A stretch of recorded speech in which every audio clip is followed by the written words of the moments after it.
Anong masasabi mo sa mga kagaya mo na may stroke na yun?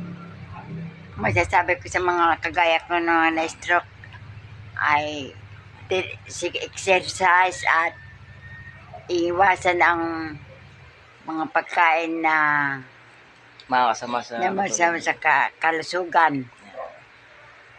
Kailangan ay palakad-lakad, exercise talaga. Mas nakatulong din sa inyo yung upo tayo na yun para lumambot yung paa nyo. Tayo. Isa pa yun sa may paa ninyo, yung antikos talaga. Yun simula nag-exercise kayo na upo tayo, bawat araw, nababawas yung tigas ng paa. Hindi kasi yung problema ng mga may stroke na. Tapos itong ano nila, kamay, kailangan tulungan mo rin ang sarili mo. Hindi pwede na iasa na sa massage. Kailangan sarili mo mag-exercise din. Kailangan tulungan mo ang sarili mo para madali kang gumaling. Tama yun. Kasi kung aasal lang kayo sa magmamassage, magte-therapy sa inyo, walang mangyayari. Matitigas at titigas pa rin talaga yun. Kaya kailangan mas malaking parte rin yung ikaw mismong pasyente, tutulungan mo sarili mag-exercise. Lahat ng pwede mong gawin na exercise, yung komportable sa katawan mo, ayun yung gagawin mo.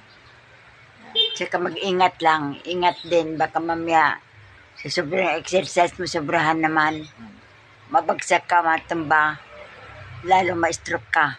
Lalo pa magkakaroon ng problema. Problema pa. Kung mag-exercise, kailangan may kasama ka. Aalalay talaga sa'yo. Huwag kang magsosolo na mag-exercise, maglalakad-lakad ng pusa. Yan. Kasi mamaya bumagsak ka. Lalo pa magkaroon ng problema. Fractured yan. So, yan. Kasi unang-una, mahina talaga ang katawan. Kalating parte ng katawan. Salamat. Okay. Salamat din. Ilan taong ka na, Nay? Mag-79. Mag-79. Bali, 78 years old pa lang kayo.